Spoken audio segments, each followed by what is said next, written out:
Ngayong umaga, kayo po ay may pinagdadaanan, may mga pagsubok po kayo, naniniwala po kung kakatagpuin kayo ng Diyos. Amen po ba doon?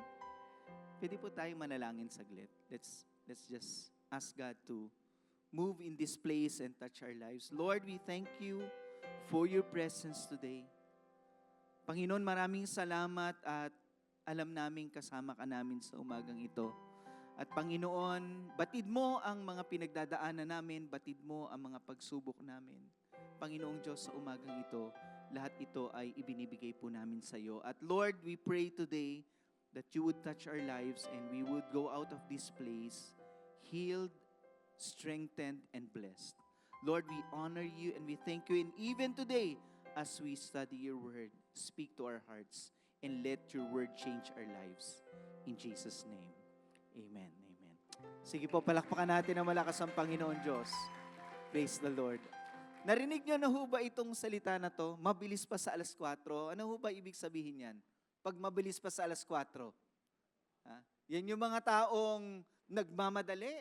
Ano po? Excited. Ano po? Hindi magpapahuli. Mabilis pa sa alas 4. Ano ho? Tayo ho ba ay mabilis pa sa alas 4? Ano ho? Saan ho kaya tayo mabilis pa sa alas 4 kapag saang aspeto ng buhay? Siguro po mabilis pa tayo sa alas 4 kapag pinag-uusapan po ay blessing. Ano, pag may blessing po, mabilis pa tayo sa alas 4. Pambihira, nakapila na dyan, ano ho, ready. Pag pinag-uusapan po ang blessing, mabilis pa sa alas 4. Gustong-gusto ho natin yan. Ano ho. At hindi lang ho sa blessing, mabilis pa sa alas 4 ang tao. Excited, hindi magpapahuli, pati po sa outing. Nakapag-outing na ba kayo? Tag-ulan na po. May nag-outing pa ng tag-ulan, ha? Mabilis pa sa alas 4. Alam niyo po, minsan pag may outing, hating gabi, makakamoy ka ng adobo. Ano, may nagluluto. Ano yun? Nagigising kami, nagluluto, kumakalampag, madaling araw. Mabihira kasi may outing eh. At saka po, pag nagyaya po kayo ng prayer meeting, konti darating. Pero pag outing, marami po yan. Sigurado, ano ho, mabilis pa sa alas 4 pag outing. Di nga nakakatulog eh. Di ba? Hindi na nakakatulog. Excited eh.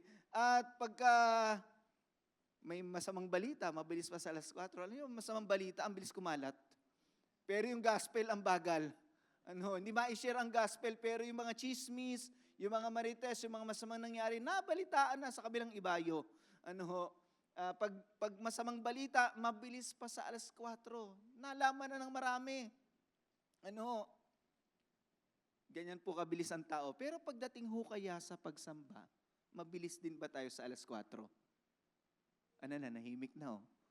Di ba? Mabilis ba tayo sa alas 4 pagdating sa pagsamba? Pira, pagdating pala. Alam niyo ho, meron pong survey na ginawa kung anong oras dumarating ang mga tao sa simbahan. At ayon po sa survey, 30% would come on time. Pag sa kabuuan ng mga pupunta sa church, sasamba, 30% darating yun ng sa oras. Ano ho? At meron pong 50% na darating po sila within 20 minutes. Ano po? Ibig sabihin, nagsisimula na ho ang pagsamba, darating ho sila within 20 minutes while the worship is already starting. Ano po? Within 20 minutes. And there will be 20% that would be very late. Ano ho? Sermon na ang aabutan. Ano ho? At yan po ang ayon po sa isang survey. So ang tanong ko sa inyo ay ganito. Ano ho ba ang dahilan bakit tayo po ay nalilate? Ano ho ba ang dahilan?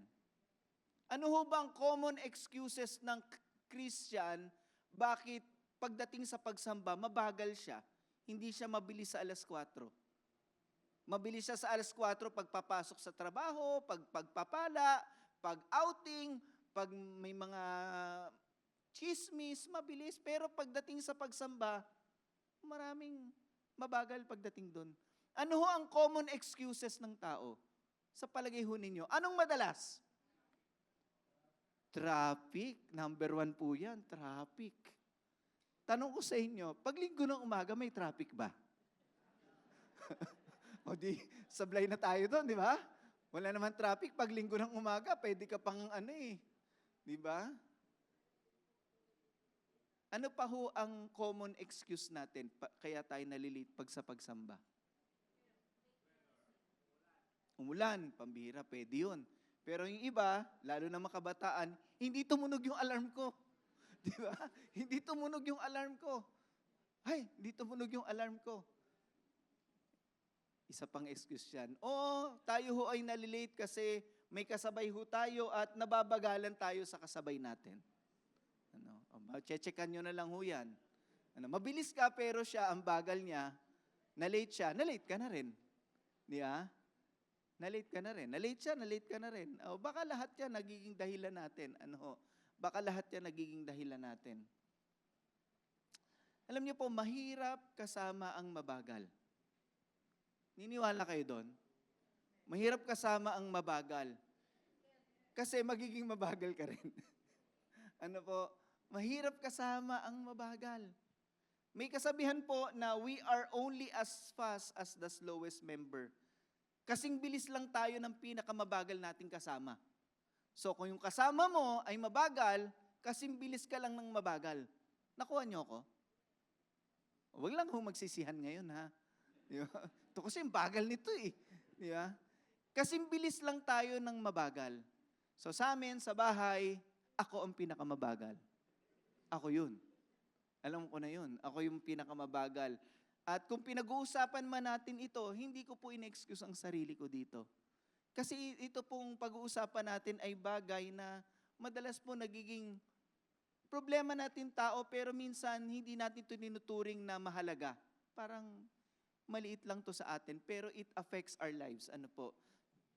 Kaya tanong ko sa inyo, madalas ka bang malate? Tanong mo katabi mo, madalas ka bang late? Madalas ka bang late? Sana po, kung tayo ay nalilate, sana po, lately lang ha. Lately lang ako late bro. Hindi yung lagi. Lately lang. Kaya ang title ng message natin yun, lately. At basahin po natin ang salita ng Diyos, Matthew chapter 25 verses 1 to 10. This is the parable of the 10 virgins. Sabi po dito, at the time, the kingdom of heaven will be like 10 virgins who took their lamps and went out to meet the bridegroom. May custom po ang Jewish, na ang bridegroom darating sa unexpected time at sa gabi to dadating.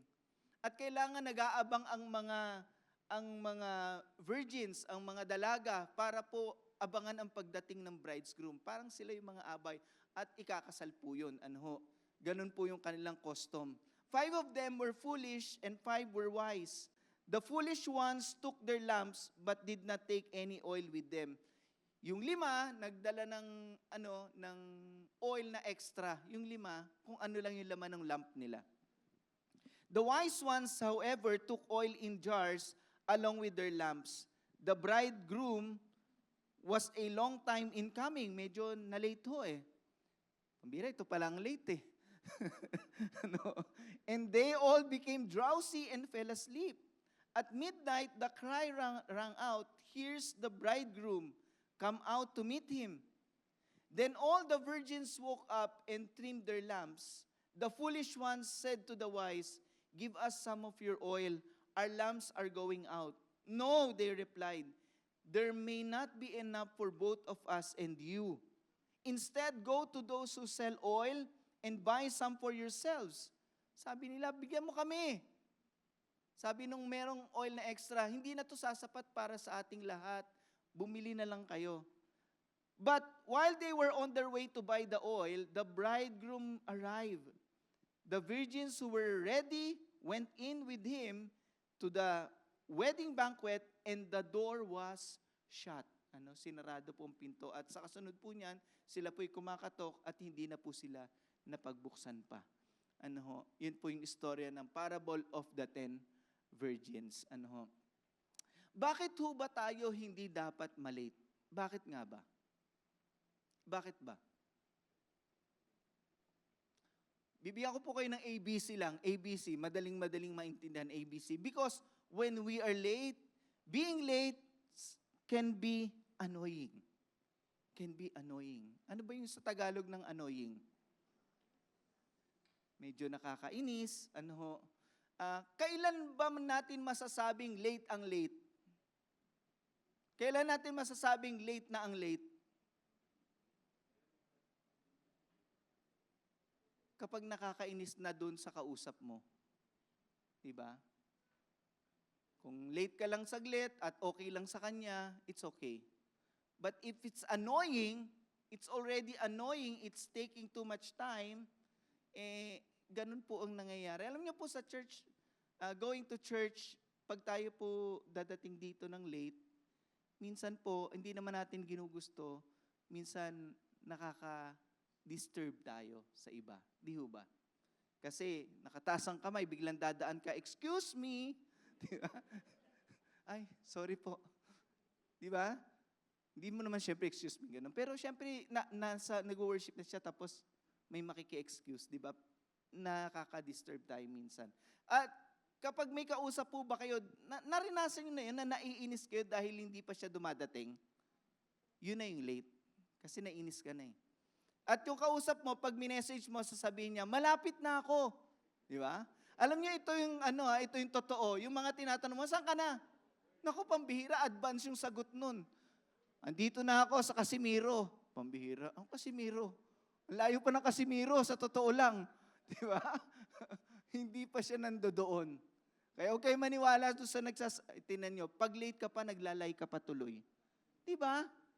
Late ka na, naglalay ka pa kasi kailangan sabihin mong nandun ka na, malapit ka na, pero malayo ka pa pala. And it's annoying. Pangalawa, why we shouldn't be late? Because being late can become a habit. Aaminin natin bilang tayo ay, sino dito magsasabi, nalilate din naman siya? O di ba syempre, nangyayari yun. Ang mahirap lang pag naging habit na yun. Yun lang ang mahirap doon. Nangyayari naman yun kahit sa pinakamagaling na tao eh. Nangyayari yun. Kaya lang, pag naging pong habit na yun, nagiging problema na yun. Nangyayari yun sa pangkaraniwang tao, pero pag nagiging habit na yun, nagiging problema na yun. At alam niyo po ba, pati pala ang pagsisimba, habit po pala yan. Magandang habit yan yung pagsisimba. At yung hindi pagsisimba at pagiging late, habit din pala yan. Tingnan niyo po sabi sa Bible, don't stop meeting together, just like this. Huwag mong tigilang makipagkita at magsama-sama. Huwag mong tigilan yon. Don't stop meeting together with other believers, which some people have gotten into the habit of doing. Meron daw mga Christians na tumigil na, naging habit na nilang hindi magsimba. Ang hindi pala pagsisimba ay habit, at ang pagsisimba ay habit din. So it's a good habit, to go to church. And when we are not going to church or coming late in church, it's also a habit. Tama po ba? It's normal, it's common, aminin na natin, nangyayari naman sa tao, nalilate, pero pag naging habit na po yan, nagiging problema na po yan. At paging sa pagsisimba, pag laging wala, nagiging habit na po, nakakagawian na ng tao. At pangatlo, why we shouldn't be late?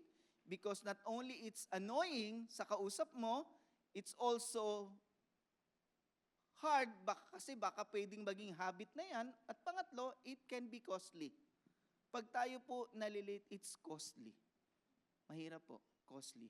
Sabi ako yung halimbawa, sa pagbabayad, pag nalate ho kayo, may cost ba yon? Penalty, di ba? Late payment, credit card, penalty. Sa mga bayarin, penalty kasi late eh. Being late is costly. It costs us. Even, alam niyo po, pinag-aralan ng mga matatalino sa Harvard na ang negosyo, pagka raw ang empleyado ay nalilate, it hurts the company, it hurts the business. How one late employee can hurt your business? Data from 25 million time cards from Harvard Business School. Pinag-aralan po sa Harvard na kasi may chain reaction po siya eh.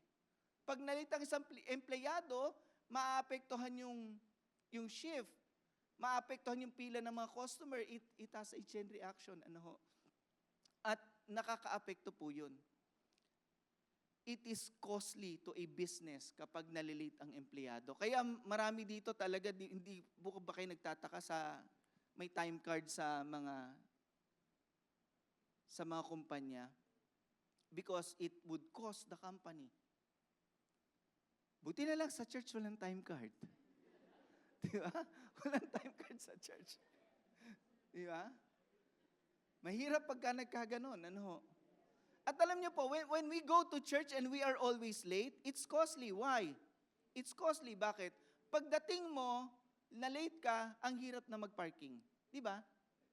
Hirap ka na magparking. Pagdating mo sa church, hirap ka nang humanap na magandang silya. Di ba? Mayroon ka nang na-miss na parte ng church, na worship, kasi na late ka. You miss, it is costing you. May cost sa atin. Nakukuha niyo ba ako?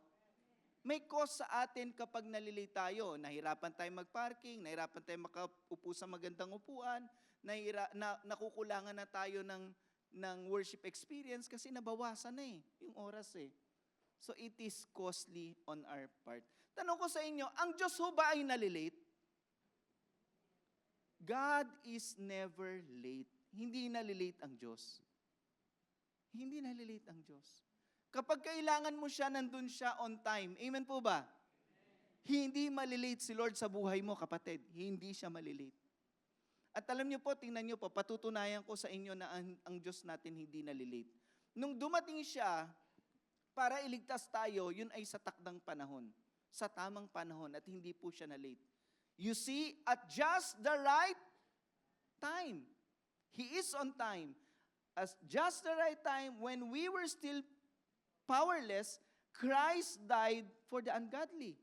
Nung makasalanan pa tayo, sa tamang panahon, dumating ang Panginoong Hesus, hindi siya na-late para iligtas tayo. Hindi na-late ang Panginoon.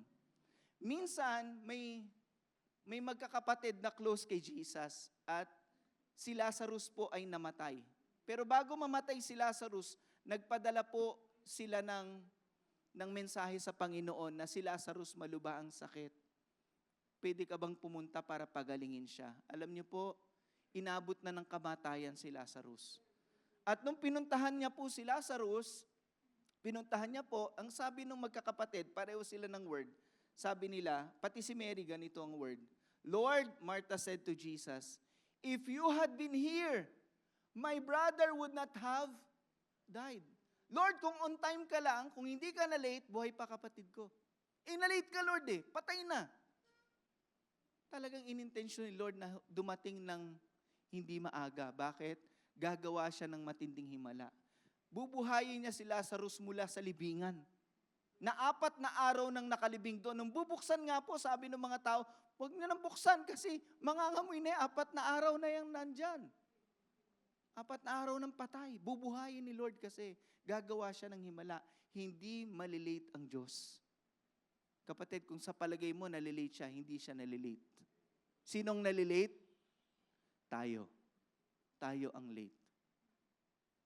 God is never late. Tanong ko sa inyo, sino sa inyo gusto niyo pong hindi malate? Ako gusto ko Kasi struggle talaga rin yan di ba?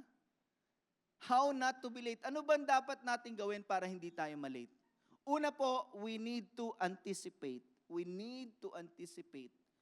Itong 10 virgins, yung 5 doon, hindi nila na-anticipate na hindi agad darating yung bridegroom. Hindi agad dadating. So, hindi sila nagtabi ng extra oil. Yung 5 wise virgin nagtabi ng extra oil para sakali mang hindi dumating na maaga at malate ang bridegroom. Aba, nandun sila. Kaya nilang magbigay ng liwanag. Na-anticipate nila yon. Sa buhay natin, kailangan na-anticipate po natin. Pag pupunta tayong church, sasamba tayo, we have that anticipation. Now, ano po sabi dyan? 5 of them were foolish and 5 were wise. The foolish ones took their lamps but did not take any oil with them. Hindi nila in-anticipate na hindi darating ng maaga yung bridegroom. Ano po bang ibig sabihin ng anticipation? Anticipation is the act of preparing for something. It could be negative or positive. The act of preparing for something. You're preparing for it. Halimbawa, naisip mo ay pwedeng maging matraffic. Na-anticipate mo yun. Ano po? The act of preparing for something. Na ina-anticipate mo rin na may gagawin ng Diyos. Sino dito ina-anticipate mo rin na may gagawin ng Diyos? Kaya excited ka mag-worship kay God. Ano po? Anticipation is the act of preparing for something. Naalala ko po, talking about worship, ang isa sa inutusan ni Lord na sumamba sa kanya ay si Abraham. At ang paraan ng pagsamba ay ang paghahandog ng kanyang sariling anak, ng kaisa-isang anak niya. At yun po ay inanticipate ni Abraham kung ano ang kailangan niyang gawin para magawa yun. Tingnan niyo po ang nangyari. Then God said, "Take your son, your only son, whom you love, Isaac, and go to the region of Moriah. Sacrifice him there." Sabi ni Lord, pumunta ka sa region ng Moriah. Malayo yun. "Sacrifice him there as a burnt offering on a mountain I will show you." Aakyat pa ng bundok, pambihira. Ang hirap yata nito. Isasakripisyo mo pa yung anak mo. Tingnan niyo po, paano niya i-worship ang Diyos? Pupunta pa siya, 3 days travel, sa malayo, sa bundok pa, at iaalay pa niya sarili niyang anak. Early the next morning, maagang maaga, the next morning, na-anticipate na ni Abraham. Abraham got up, na-anticipate na niyang malayo yon, maaga siyang gumising, and he got up and loaded his donkey. Na-anticipate din niya, nakakailangan na niya ng servants. He took with him 2 of his servants and his son Isaac. Na-anticipate niya na hindi ko kaya to, na kami lang ni Isaac. Dinala niya yung 2 servant niya. At dahil magsasacrifice, when he had cut enough wood for the burnt offering, he set out for the place God had told him about. Na-anticipate ni Abraham. Kailangan ko ng servants, kailangan ready na yung donkey, yung mga kahoy na ipanggagatong para mag-sacrifice, lahat ng kailangan na-anticipate na ni Abraham. And when we worship God, we need that anticipation. We need that. Kailangan po natin yun. Bago pa tayo magpunta rito, na-anticipate na natin anong oras tayo darating, diba? Anong magandang pwedeng mangyari. Yeah, yung mga nag-e-expect po, may nangyayari sa kanila. Tama ho ba?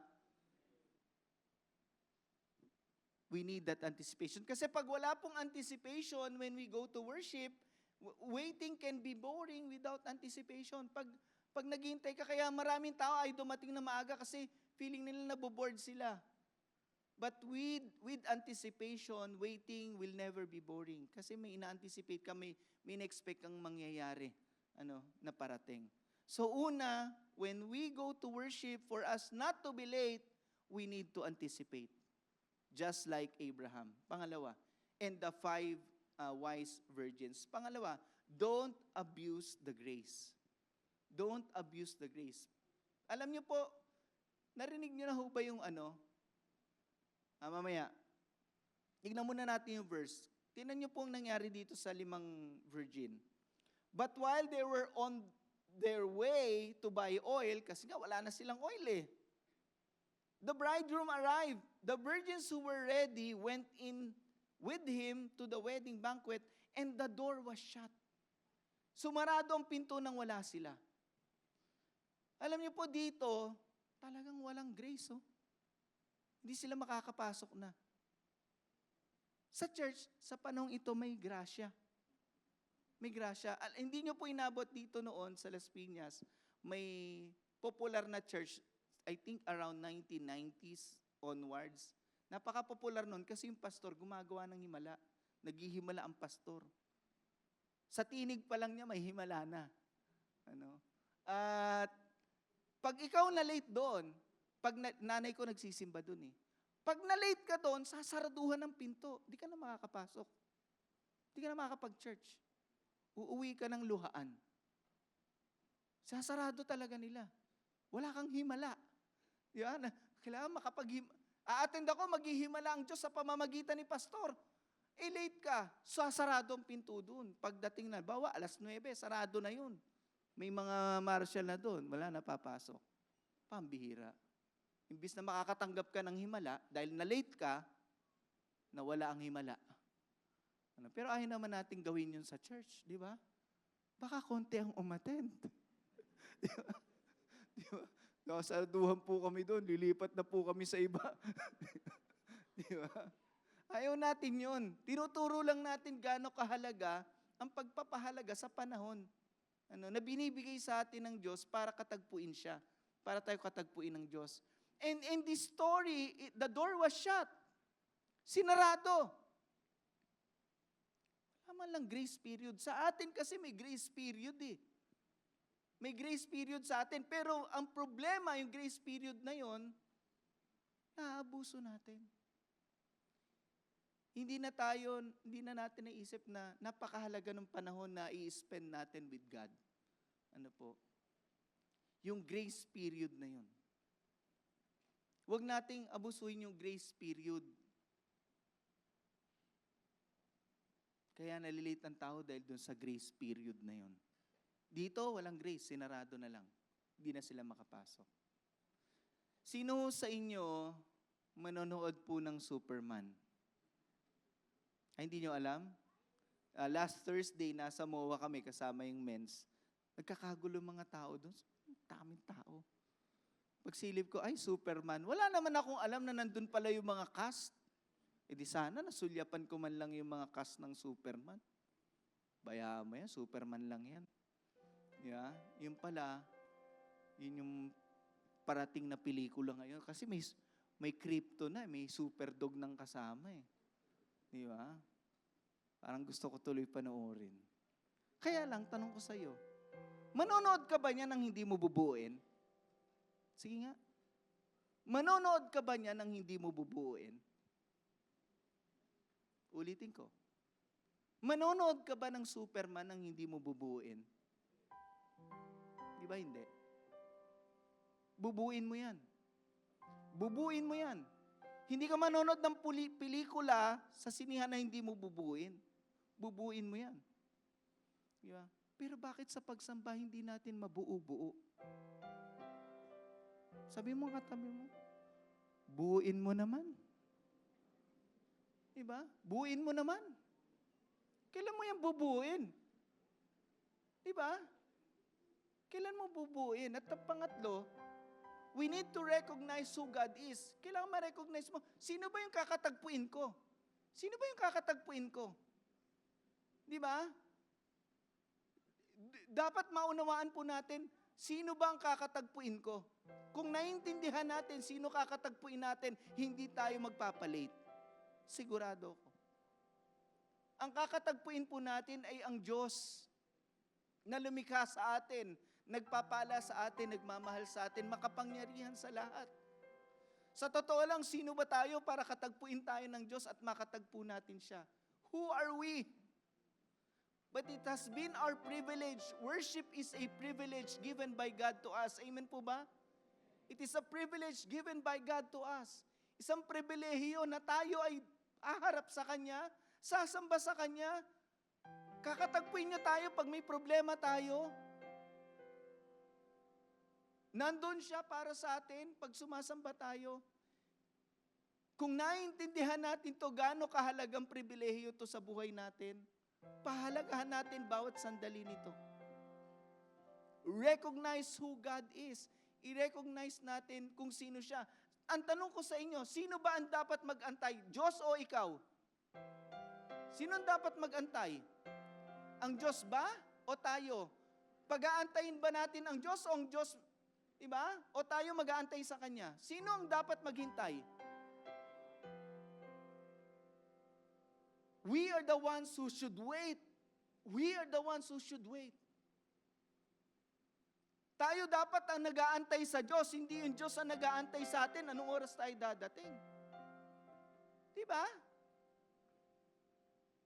We are the ones who should wait. Lord, I'm here. I'm waiting for you, Lord. And He is the one that we're waiting for, and we are the ones who should wait. Tayo ang dapat na naghihintay sa Diyos. Hindi ang Diyos ang naghihintay sa atin kung kailan tayo darating. Amen po ba? Minsan, ang Panginoong Diyos, inanuhan din na ako sa handing late. Late ka naman eh. Yeah. Kasi hanggang ngayon daw, di pa bumabalik si Lord. Yeah, hindi pa bumabalik. Ang tagal-tagal. Sinabi, babalik. Di naman nabalik eh. Late naman yan. The Lord is not slow about His promise as some people understand slowness. Napaka-slow naman ni Lord. Sabi niya, babalik siya. Hanggang ngayon, di bumabalik. 2025 na. Pero bakit po, sa palagay mo late si Lord? Hindi siya late eh. May dahilan bakit siya hindi pa bumabalik. Anong dahilan? But is being patient with you. He does not want anyone to perish, but wants everyone to. Kaya pala hindi pa bumabalik si Lord kasi hinihintay niya ang tao magsisi. Kasi ang tao, pagdating po sa pagsisisi, nasaan ang pagsisisi ng tao? Nasaan? Nasa huli. Late pa magsisi ang tao. Hindi si Lord ang late, ang tao ang late magsisi. Ayaw magsisi ng tao eh. Hinahantay ng Diyos. Kailan kaya magsisisi to? Hindi mo na ako babalik, gusto ko magsisi muna siya. Pati pagsisisi, nasa huli lagi sa tao. Pati sa pagsisisi, late ang tao. Pabira. Ganun pala ang pagiging late natin. Pati sa pagsisisi, sa huli. Pastor, paano naman ilan? Kaya nga sabihin, huwag mo nang patagalin. Huwag mo nang patagalin. Kasi habang pinapatagal natin, sometimes when we're late, sometimes when we're always late, huwag nating abutin na it's too late. Don't wait before it's too late. Yung it's too late, ang hirap na eh. Sa kaka-late ng tao, sometimes inaabot na siya ng it's too late. Lumipas na. Tapos na. Sobra ka ng late. It becomes too late. Now, today, alam niyo po, I just want us to understand gaano kahalaga ang Diyos. Kasi po, of all the appointments that we have in work, in business, in fellowshipping with other people, we wanna be on time. Pero bakit pagdating pa sa Diyos, dun pa tayo nahuli? Di ba?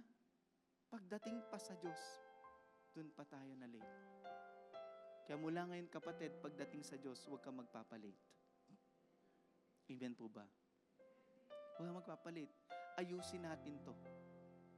Because it's costing us. It subtracts to our worship experience. Nakulangan ka na kagad. Buuin mo na kapatid. Dumating ka ng maaga. Kasi sasamba ka sa Diyos. Amen po ba? At huwag kang mag-alala. Bawat sandali na yon ay magiging sulit. Dahil nandito ang Diyos. Amen po ba? Palakpakan natin ang Panginoon. Tumayo po tayong lahat. Let's worship the Lord. Hallelujah. Right now, church, can you lift those hands for Jesus? Come on, let's worship Him. Hallelujah, God. We want to be devoted to you, God. We want to be committed to you, God. Hallelujah. Hallelujah. Hallelujah. My devotion. My devotion. My affection. All my worship, I pour it out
Lord, we are so thankful today for reminding us once again, Lord.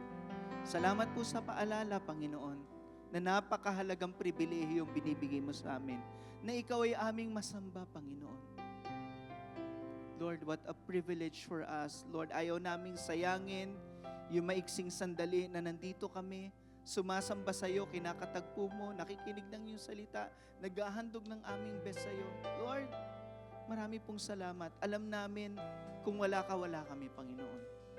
Without you, we are nothing, Lord God. And we are so thankful, Lord, that we are able to worship you.